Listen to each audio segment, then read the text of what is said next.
January 22nd, 1945. The Eifel Forest, near the Belgian border. The world for Gefreiter Hans Keitel has shrunk to the 50 meters of skeletal frost-covered trees he can see in front of him and the gnawing acidic void in his stomach. The air itself is a weapon. It's a razor that cuts through the threadbare wool of his Volksgrenadier M44 tunic. He's stopped shivering. That was 2 days ago. Now the cold is just a deep, permanent ache in his bones. His feet, wrapped in rags inside his Marschstiefel, boots he hasn't taken off in 3 weeks, are numb, senseless blocks of wood. He suspects frostbite. He knows the smell of gangrene. He smells it on the man to his left. Hans is 19 years old. He looks 50. His unit, a Volksgrenadier division, raised in a panic after the summer's catastrophes in France, has ceased to exist. It was never really a division. It was a collection of frightened boys, old men, and hollow-eyed veterans pulled from convalescent wards. Their glorious Ardennes offensive, the Wacht am Rhein, had sputtered and died in the snow, arteries of panzers frozen solid, out of the one thing that mattered more than steel: sprit, fuel. Now there is no offensive, there is no defense, there is only the retreat. His Karabiner 98K rifle is a heavy, useless iron bar. He has 4 rounds left. 4. He's not saving them for the Amis, he's saving them for the rabbits that are no longer here. The last meal he and his 3 companions shared was 36 hours ago. It was a single loaf of Ammenbrot, the Army's supply bread, that they'd scavenged from a wrecked Panzer Grenadier half-track. It was frozen solid. They'd chipped at it with a bayonet. The bread was more sawdust and straw filler than rye, a gritty, sour paste that tore at the throat. This is the reality of German logistics in 1945. The German Lancer is no longer fighting for the Führer. He is fighting, quite literally, for his next potato. And he is losing. A sound cuts through the pine-scented air.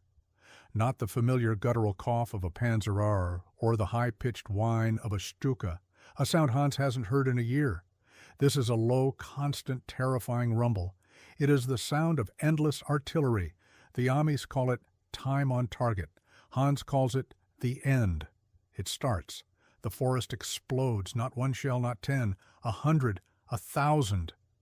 The barrage rolls over them, a steel thunderstorm that doesn't just kill, it pulverizes. It turns the frozen earth to black mist. Hans presses his face into the snow, hands over his helmet, tasting cordite and dirt. The shelling isn't aimed at them. It's aimed at the road a kilometer behind them, a road that no longer exists.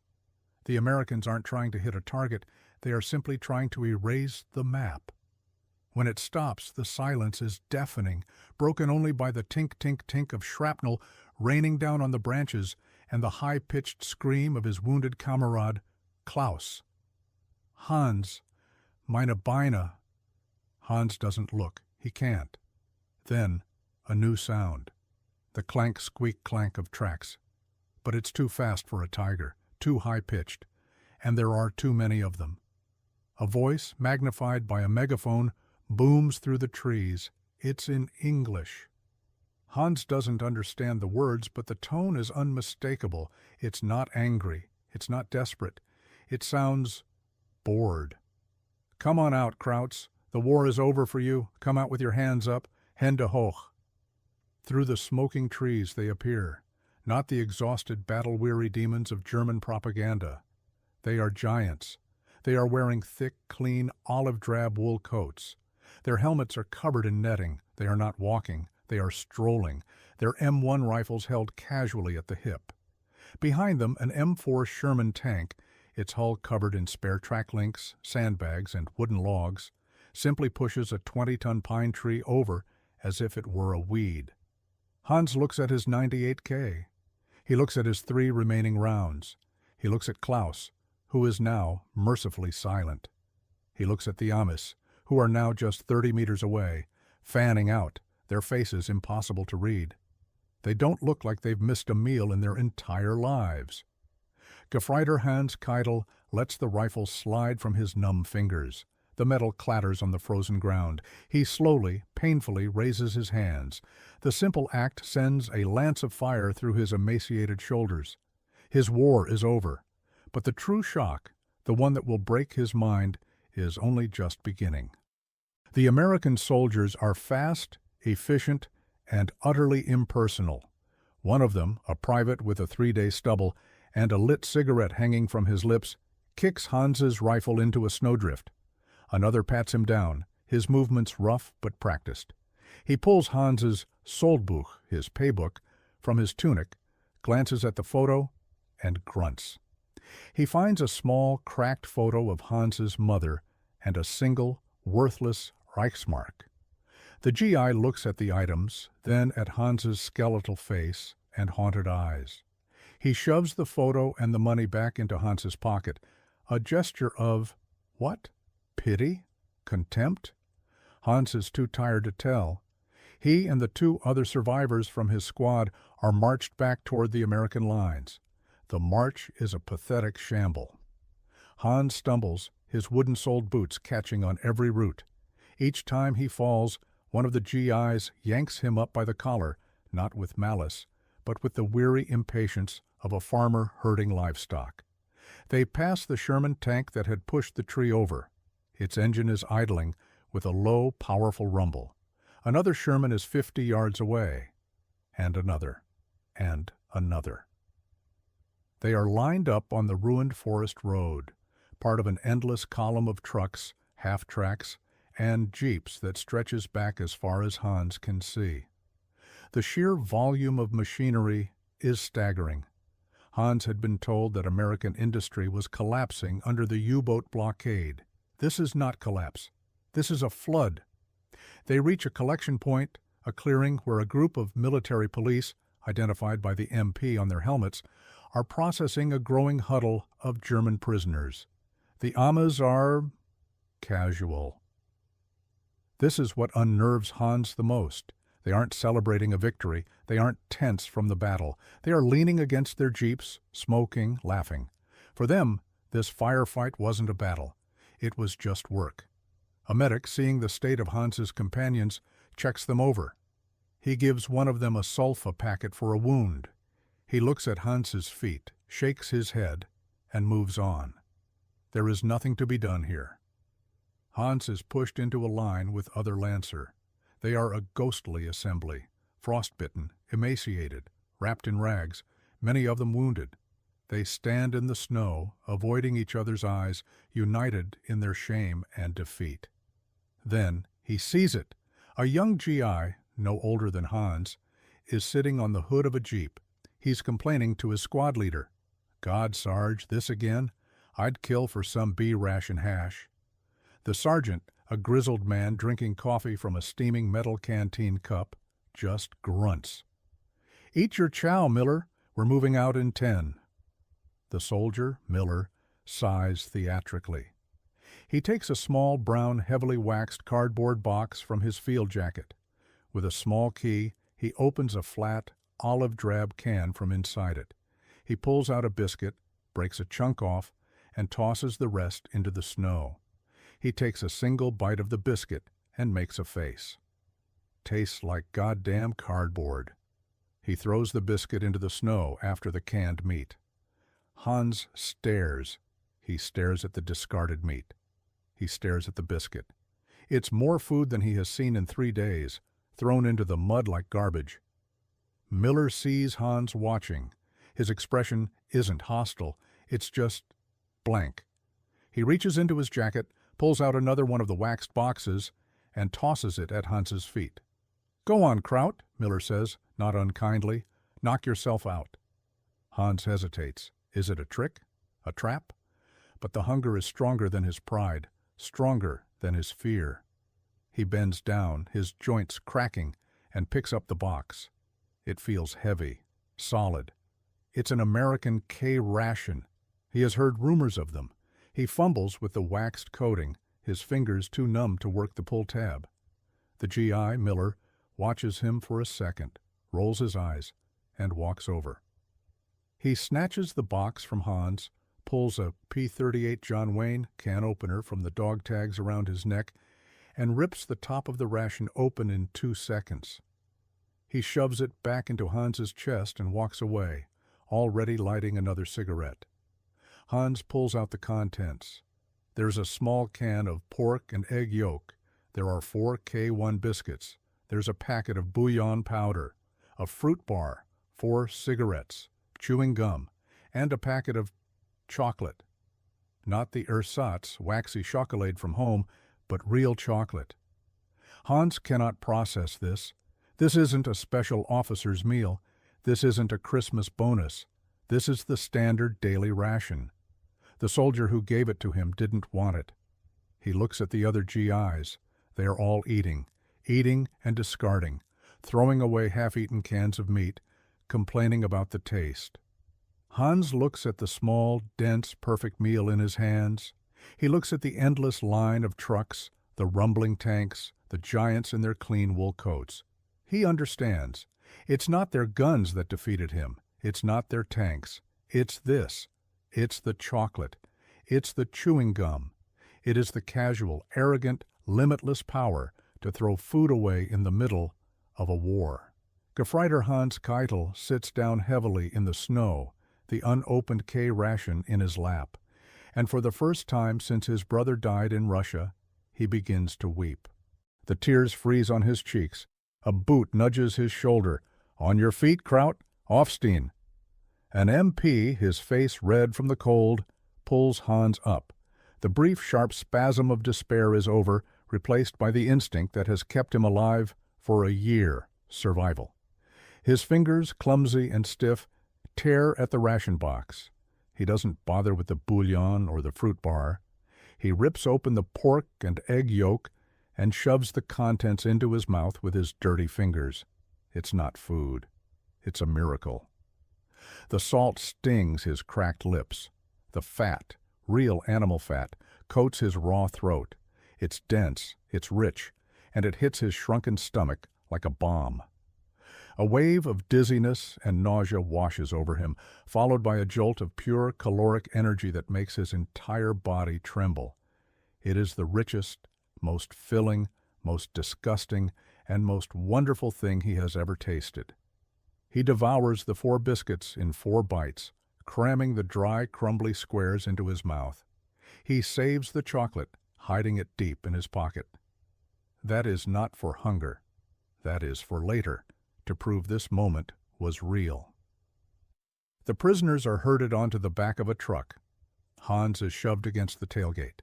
The truck is a GMC CCKW, a deuce and a half. Hans knows it by sight. These are the workhorses of the entire Allied Army.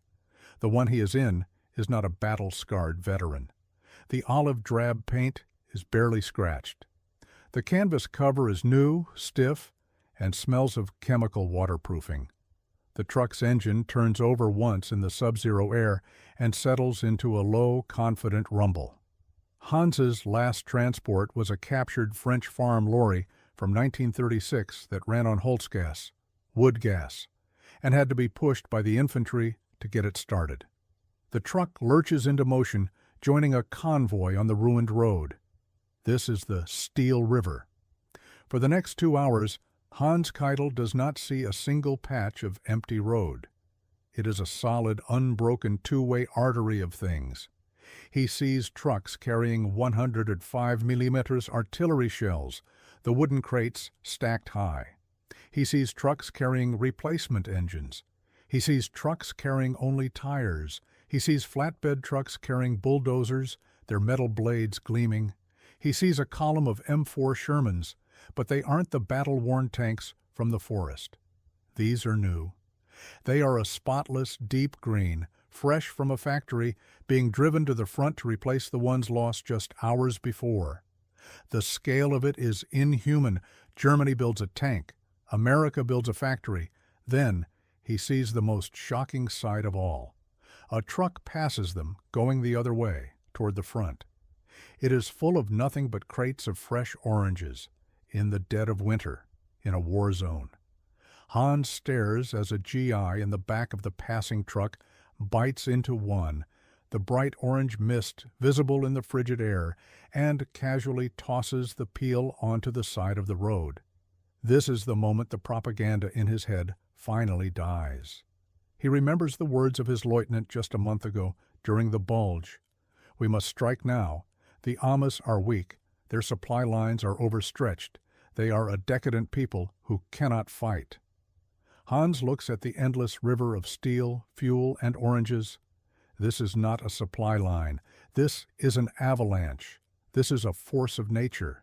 This is a logistical machine so vast and so powerful that it doesn't just supply an army, it drowns the enemy in material. They arrive at a temporary holding pen near Bastogne. It is a muddy field surrounded by barbed wire. As they are processed, Hans sees another line.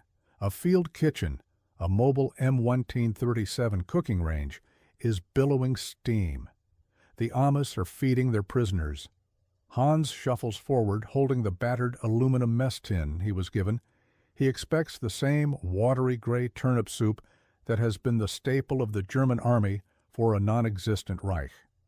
A large, overweight American GI, his white apron stained with food, scoops something thick and brown from a massive insulated canister. The smell hits Hans first: black pepper, onion, and beef. The GI dumps a heavy ladle of thick beef stew into Hans's tin. It's full of potatoes, carrots, and huge chunks of meat.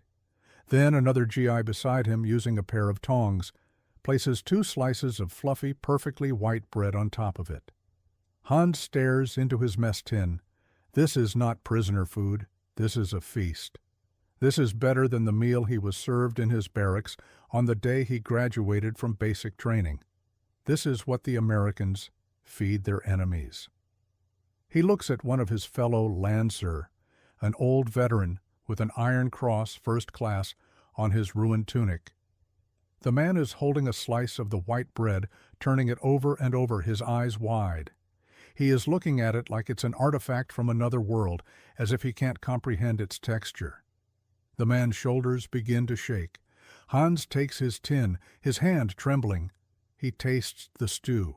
It's hot, salty, and thick with fat. He realizes, with a clarity that cuts deeper than the cold, it doesn't matter how well we fight. It doesn't matter how brave we are. He looks at the bored cooks, the endless line of prisoners, and the steam rising from the vats of stew. They are not running out. They will never run out. The journey west was a blur of steel and steam. Hans and 100 other prisoners were crammed into a French 40-8 boxcar, so named because it could hold 40 men or 8 horses. For the German military, these cars were a one-way ticket to the Ostfront, a journey of days or weeks, often stalled on bombed-out tracks, ending in starvation or death by exposure. This journey was different. The train moved. It rumbled through the night at a steady, confident pace. When it stopped, it was not for a lack of fuel or a missing rail, but to let another train, 10 times as long and loaded with Sherman tanks, roar past on an adjacent track. Hans, peering through a slit in the boxcar, realized that the rail lines his own retreating army had spent weeks blowing up were already repaired. The Amish had not just advanced, they had rebuilt France as they went. They arrived at a sprawling complex near Reims, a temporary POW transit camp designated PWI 22. This was not a camp. It was a city of canvas, mud, and barbed wire that stretched to the horizon, all of it built in what looked like a matter of weeks. Hundreds of squad tents were laid out in perfect geometric lines. Electric lights strung from poles blazed in the night, turning the entire compound into a sickly, yellow-gray landscape. The perimeter was patrolled by jeeps. The processing was a humiliating, industrial-scale operation.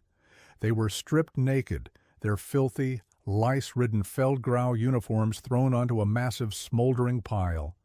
Hans watched his Soldbuch and the photo of his mother burn, the last pieces of his identity turning to black ash. They were herded into a long, prefabricated hut that reeked of chemicals. Delousing.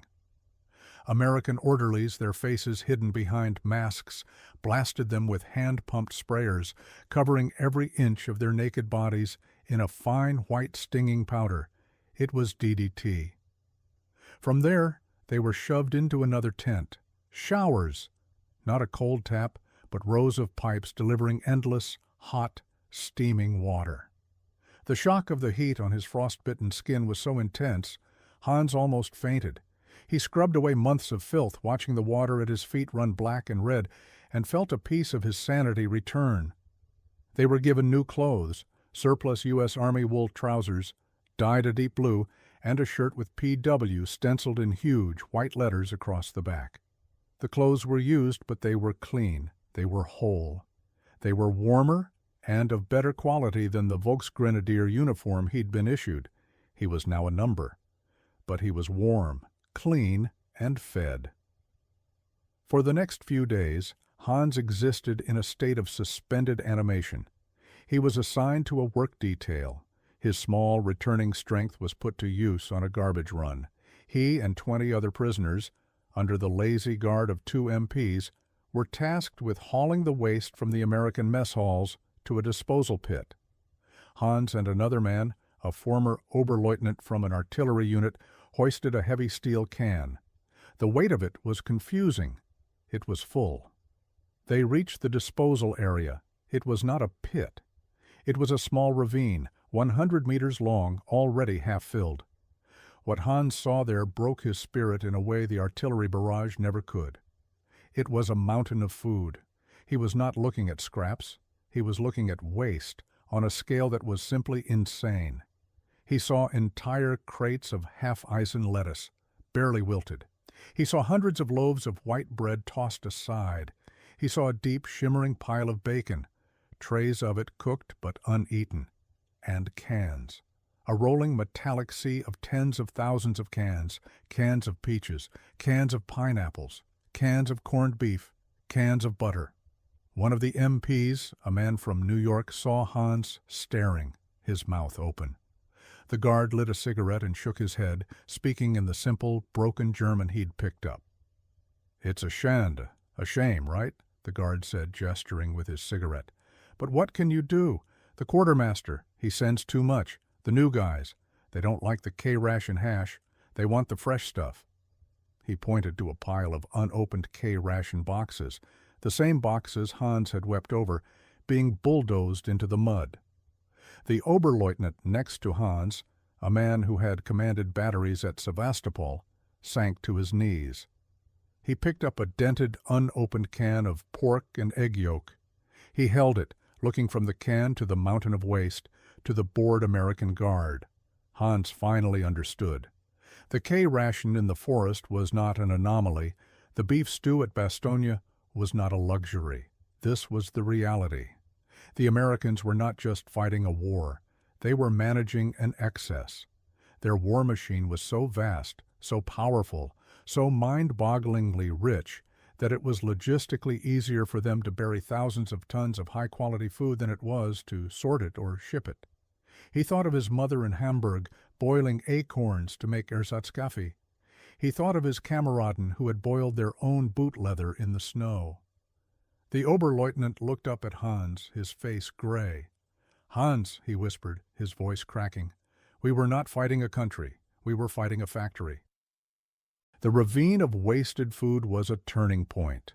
The shame of defeat was replaced by a quiet, profound, and soul-crushing awe. Hans Keitel was no longer a soldier of the Reich. He was simply a spectator to its dissolution.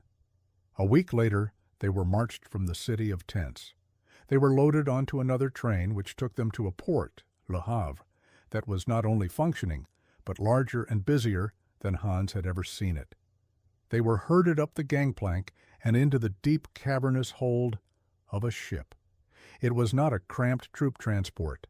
It was a liberty ship, a vessel of astonishing size, its plates welded together in a way that spoke of speed, not craftsmanship. It smelled of fresh paint. For 10 days the ship steamed west, its massive turbine vibrating in a low, constant hum. It was not part of a vast, hunted convoy. It sailed alone, arrogant and fast. The Oberleutnant, who had won his Knight's Cross directing artillery against convoys in the Atlantic, stood near a vent, breathing the salt air. "Do you know what is most terrifying?" he murmured to Hans, not expecting an answer. "The silence. No zigzagging, no sonar pings, no destroyers. They are not afraid. The Kriegsmarine, it no longer exists. They cross the ocean as if it were a lake." On the 11th day they were brought on deck.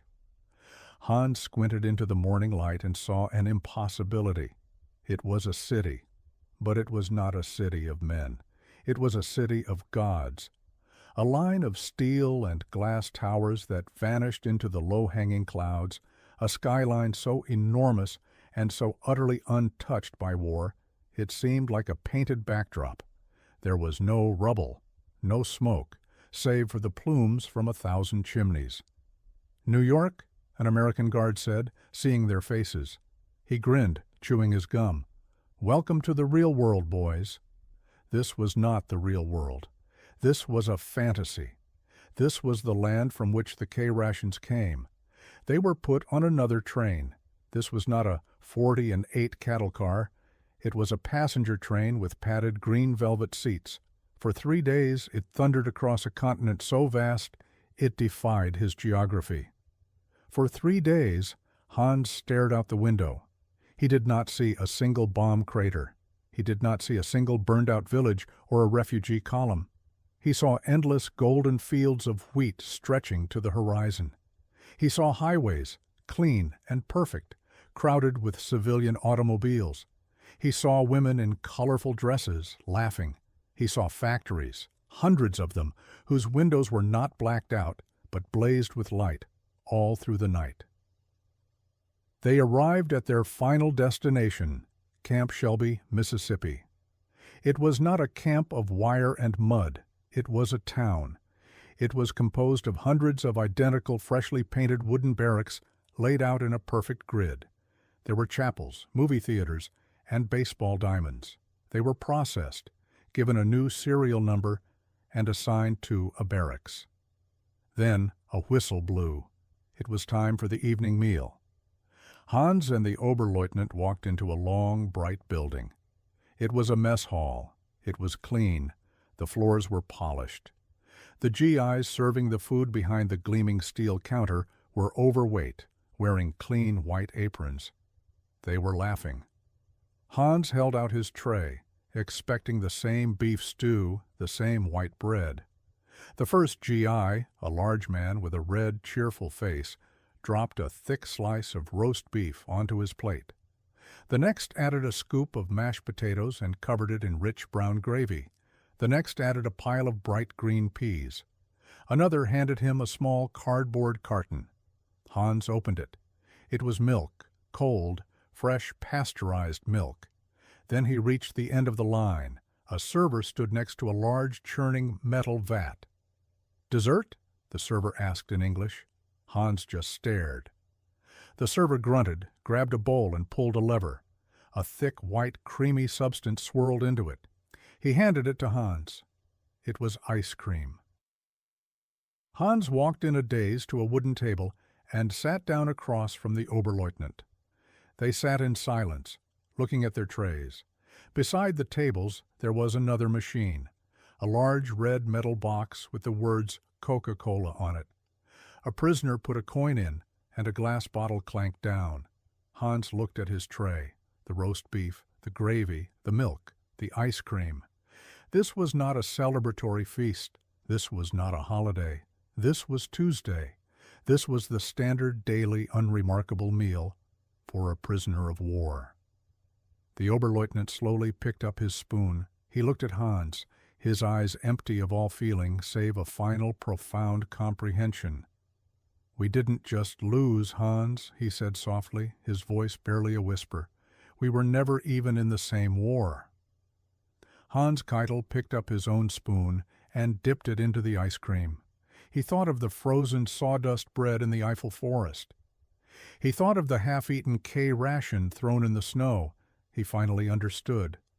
The K-ration that had so shocked him, that was not the food of the American Army. That was the emergency scrap they used when they were too far from the ice cream.